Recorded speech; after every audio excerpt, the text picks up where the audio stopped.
will work with his style? Yeah, I think so. You know, I don't know anything about the KTMs whatsoever. You know, like Jeff was saying earlier in the broadcast, that you know it's totally different. It's not Japanese made; it's Austrian made, and I have no idea. It's a steel frame as opposed to aluminum frame, so totally different. Yeah, no problems with this one here. Ryan Villopoto out front. He's led every lap of this one. He wins this one. He gets that 1 point. Remember, it is simple scoring. Lowest score wins the overall tonight, and if Ryan can win all three, he gets that Monster Million. And they talked earlier about that Kawasaki being fully equipped and race ready, and I think it's because Ryan Villopoto is riding it tonight. I mean, this guy's dialed in. It doesn't get any better than this. And, you know, everybody was kind of concerned. You know, he just got married a couple weeks ago, maybe taking a little time off where he'd be at, but, you know. Right. Lap time is telling the story right here. He grabbed the whole shot here in the first main, and he's turned the fastest lap time. He's still 2 seconds a lap faster than everybody. Yeah, I mean, he just looks perfect. I mean, hitting his marks everywhere.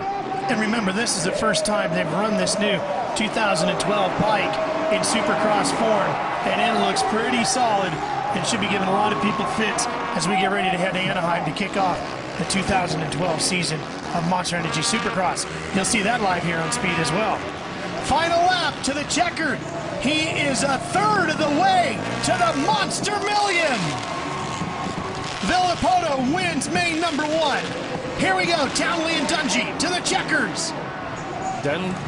Dungey couldn't get to him. Townley will take second. 2 points for Townley, 3 for Dungey. Telling you, for Dungey, he just needed to be a little more aggressive there, but that tells you what type of track this is, Ricky. That, I mean, Villopoto, he's the fastest guy, he grabbed to start, but if he doesn't get to start, is he going to be able to work his way through the pack? Because it looked a little hard to pass there in that main event. Yeah, it did. It did. Let's go take a look at our Dunlap replay of the race. It'll be from the whole shot. Wow, just got a wheel on everyone. And look at Alessi out there. Townley was there. A pretty good start right there. Yep. That's the way to do it when you go for the $1 million, I'd tell you that. Wow. Taking a look at how they came across the finish line jump. Simple scoring, so it's basically exactly where they finished is how many points they take out of that first main. 2 more mains, 20 more laps of racing yet to go. For the 100,000 overall or $1 million if Villopoto can take the next 2 as well. Aaron. Concentration, motivation, and determination written all over Ryan Villopoto's face. Ryan, this track keeps adapting changing all day long. How is it that you're adapting? Yeah, it's pretty good. You know, the outside is kind of technical with the rocks and being really hard packed. Inside, it's kind of a typical Supercross track, but it's all in the start. I mean, I got a hell of a start there, thanks to everybody at Kawasaki and then Dunlop. So 2 more to go. We'll see what we can do. It's going to be tough. You're 1/3 of the way to that Monster Million. How are the feelings going, and how excited are you at this point? Yeah, it'd be awesome to win, but you know, I just want to make it through this weekend healthy, safe, off the ground, and I'll be happy. Ryan Villopoto, the first and only guy eligible for that $1 million. Well, he's going all the way for the $1 million. What's your line there, RC?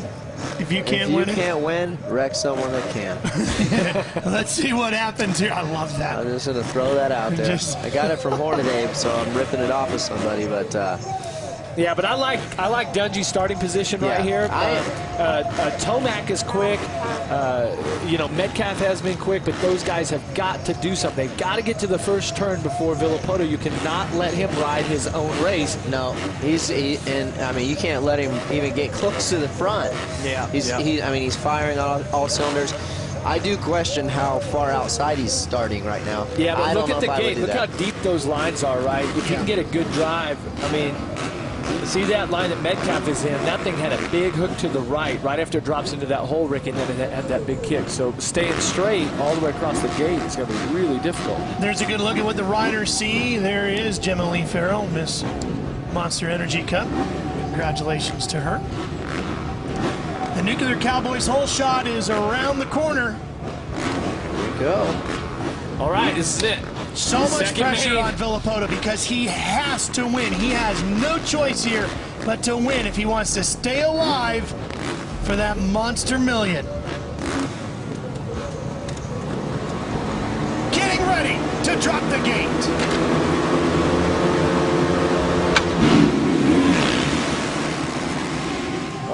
Villopoto with another great start.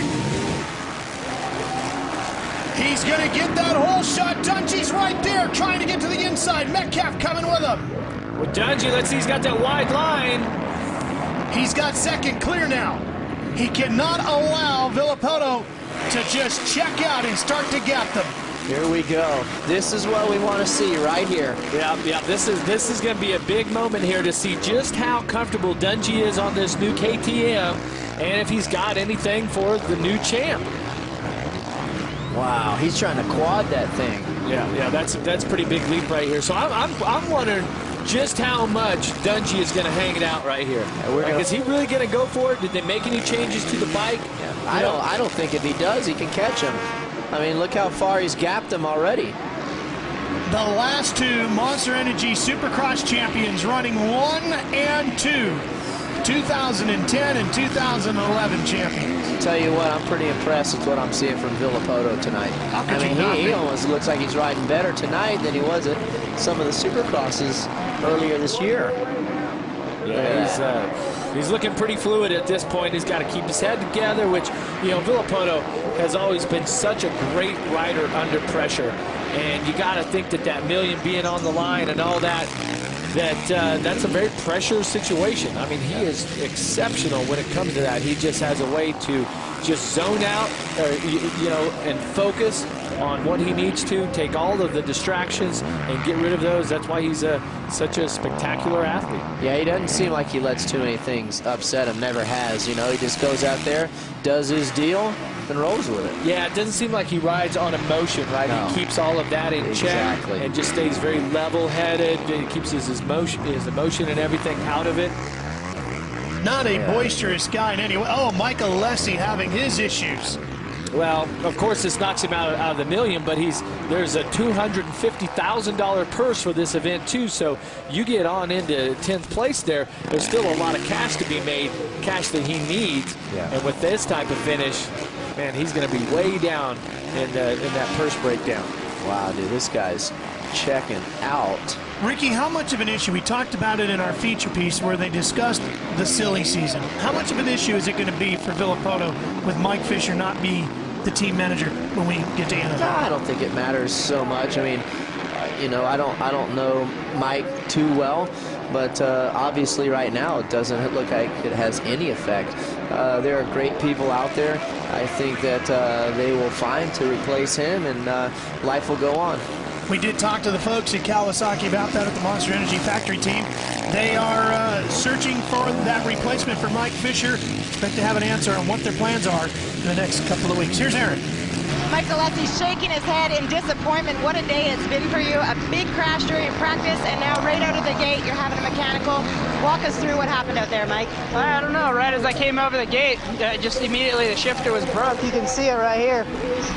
Just frustrating. I had a good jump, and as soon as I went to shift, it was gone. It just broke off. So hopefully do better the third moto. We'll go back and change the shift lever. So it's just how good stuff happens. Bad luck. Best of luck for the third main event tonight. Guys, that is a very, the shifter never breaks unless you wad it into something, right? I mean, for that part like that to fail, that's like a $30 part, that has got to be frustrating. That's Ben Townley on the 101. He holds fourth. Eli Tomac on that Geico Honda, charging hard from fifth. Remember Tomac, he was fifth in Moto 1.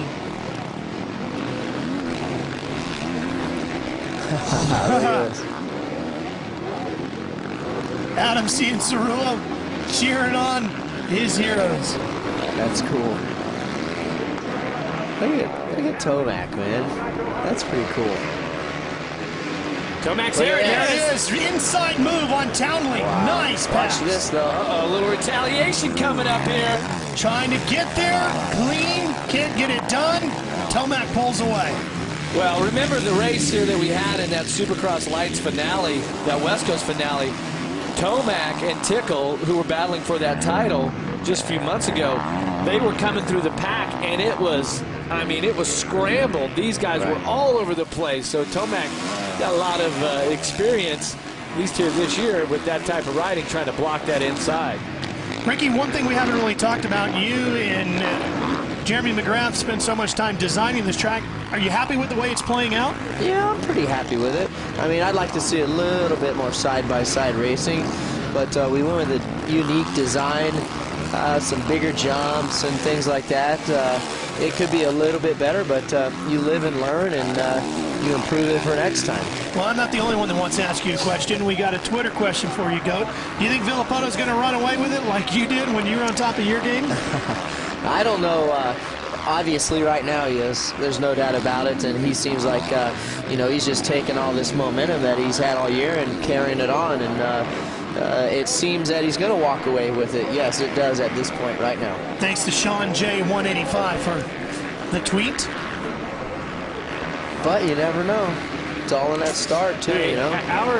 Our system of bringing riders from the amateur ranks, like Cianciarulo, and those guys that came through the Amateur All-Stars and the Supercross Lights, and then on up to Supercross, right now is exceptional. And it seems like we don't just graduate like one superstar. It seems like there's 3 or 4, you know, extremely talented, you know, riders with a lot of determination. They've got preparation, and I think it's how they are making that transfer, like with Zach Bell going to the Factory Connection Honda team, already having experience with that team, and then when he turns pro, he's already had his mechanic, he's already been at the test tracks, and so it helps make that transition even easier. Martin Davalos looking for a pretty good payday here today. He's running in 8th here in race number 2, chasing Jake Weimer, Villopoto's teammate on the Factory Kawasaki.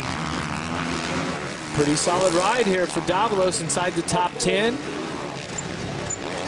He's got to be happy to be here riding this event. I mean, he's had some ups and downs here, and he's a rider from Ecuador. Right. And he's always been a real Supercross specialist, and especially at the beginning of the series when we race Monster Energy Supercross, he always comes in as one of the favorites, but he seems to not be able to put the pieces together with bad luck and things like that. So hopefully gaining experience riding in the premier class, like what we have here today in this all-star type of event, is going to help him once we hit January of 2012, because he will be a veteran, and he's got a lot of Supercross Lights main events under his belt. Yeah. He's going to be expected to win. No, absolutely. You know, you start to run out of time, you know, and you don't live up to your expectations. People start to kind of give up on you, really. So, and it's frustrating because he's such a great kid, and he rides really good and shows a lot of promise at times. Eventually, the excuses of it's the equipment or bad luck or whatever run out, and people just assume it's you. Yeah, absolutely. You can only blame it so many times on certain things, you know, and with this sport, a lot of it is on the rider, not like different sports, you know. It's there's not really anything to blame because all these machines are pretty good. And that's one of the beauties of the sport as well. Yes. And let's take a look at our Dunlop replay from this race. Watch this here. Villopoto just so focused, and it's a close one because you got Metcalf, Dungey on the inside, but Villopoto just gets a wheel on. Hey, Jeff, he didn't even shift. He left in second gear the whole way.